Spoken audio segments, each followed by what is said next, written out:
Samedi 10 février 2018, il est 23 heures, nos 3 enfants dorment enfin. Je m'apprête à regarder un film avec mon mari et j'aspire à un repos bien mérité après une semaine de permanence particulièrement chargée.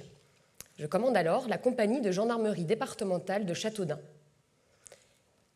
En raison d'un épisode neigeux intense, il a fallu faire interdire l'entrée des poids lourds dans le département. J'ai également dû gérer une grève des gardiens de prison. Mes journées ont donc commencé à 6 heures au centre de détention pour finir à 22 heures sur les routes enneigées, sans compter les affaires courantes. Et mon adjoint, en permission. Le film commence.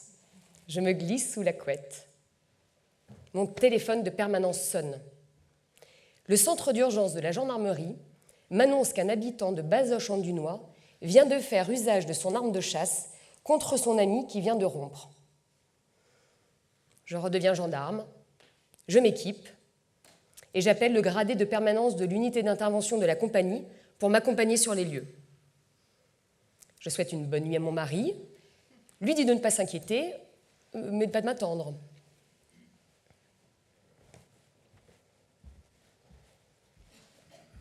Arrivé vers 23 heures à Bazoches-en-Dunois, un petit village beauceron d'à peine 250 habitants, je mets en place mon dispositif autour du trouble-fête. Celui-ci salue notre arrivée en tirant à plusieurs reprises depuis son domicile sur mes hommes postés autour de sa maison. Avec 2 gendarmes, je me place en face de sa porte d'entrée. Entre minuit et 2 heures du matin, il nous tire dessus à plus de 20 reprises.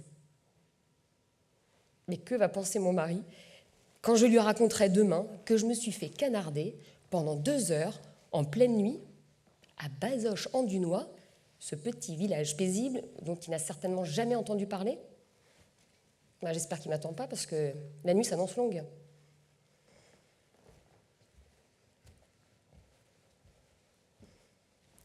Je fais interdire l'entrée du village pour sécuriser notre intervention.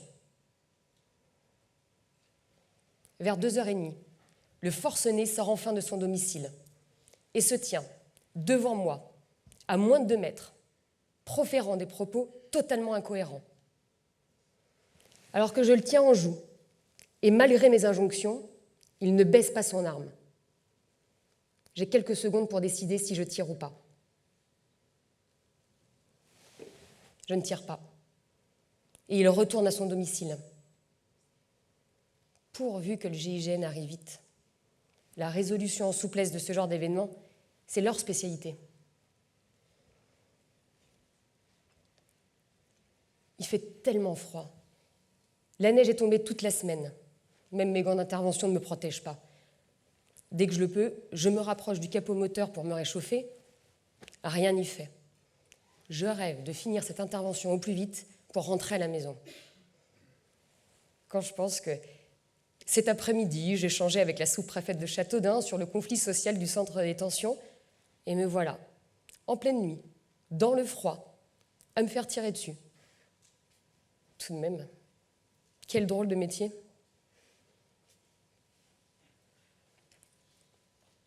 Et mes enfants, j'espère qu'ils dorment bien. Devrais-je leur dire demain ce que vit leur maman cette nuit, au risque de les effrayer?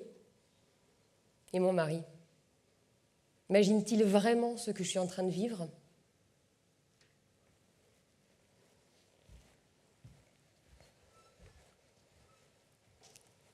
À 3h30, j'entends sur les ondes que le GIGN arrive enfin. Je prends un peu de recul car le commandant de groupement m'appelle. Et le forcené sort pour la seconde fois de son domicile et s'avance vers nous en tirant. L'un de mes jeunes gendarmes, il a à peine 20 ans, riposte immédiatement. L'homme s'écroule au sol. Je suis toujours au téléphone avec le commandant de groupement. 2 de mes gendarmes s'avancent aussitôt vers le blessé pour lui porter secours. Mais celui-ci redevient un forcené, se retourne, s'assoit et se remet à tirer. L'un de mes gendarmes est blessé à l'abdomen. Le second riposte en vidant son chargeur. Mais le forcené est maintenant debout. Il vit toujours avec plus de 20 balles dans le corps. Quel cauchemar! Puis, enfin, il laisse tomber ses armes et meurt quelques minutes après. Mais comment cela est-il arrivé? Mon dispositif était-il correct? Ai-je oublié quelque chose? Ai-je commis une erreur qui a contribué à la blessure de l'un de mes hommes?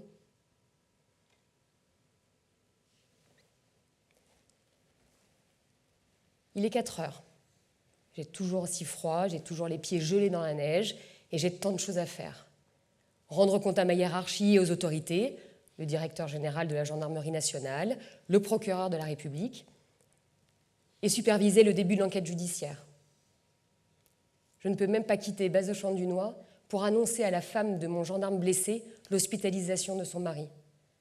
Et dire que chaque matin, j'emmène leur fille avec mes propres enfants à l'école. Cela m'attriste vraiment de ne pas la prévenir personnellement. Heureusement, son mari s'en tirera bien.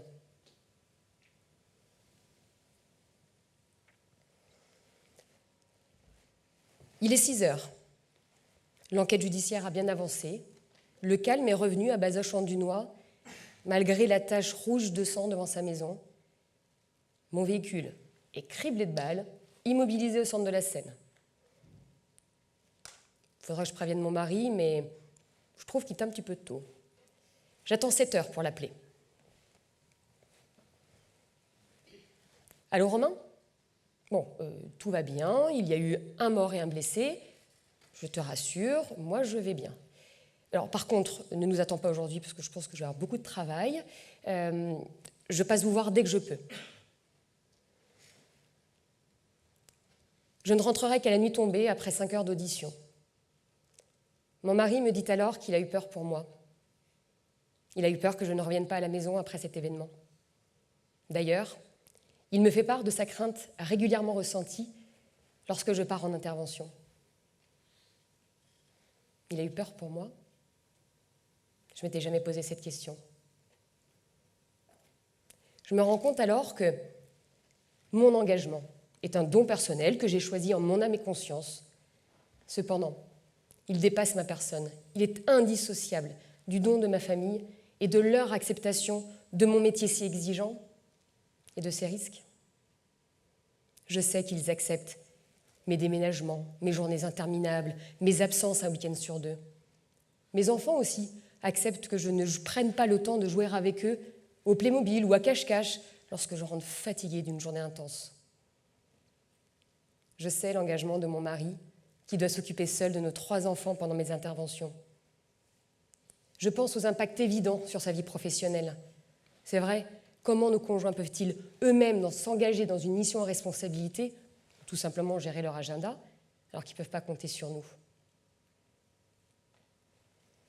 Malgré eux, mes enfants ont donné beaucoup de leur temps aux habitants de l'arrondissement de Châteaudun pour que je puisse assurer leur sécurité.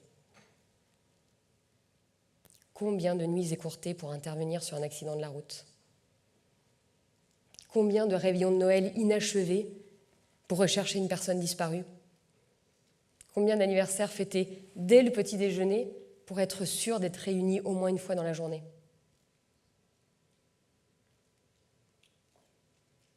Je pense aux concessions qu'ils font au quotidien pour permettre mon engagement. Et la prière du gendarme résonne alors particulièrement après cet événement, quelles que soient nos croyances. C'est mon devoir d'assurer l'ordre, la paix et la sécurité, de sauver des vies menacées, celles des autres ou la mienne. Ouvre alors, Seigneur, les esprits et les cœurs à la compréhension de mon service exigeant, ceux de mon conjoint et de mes enfants.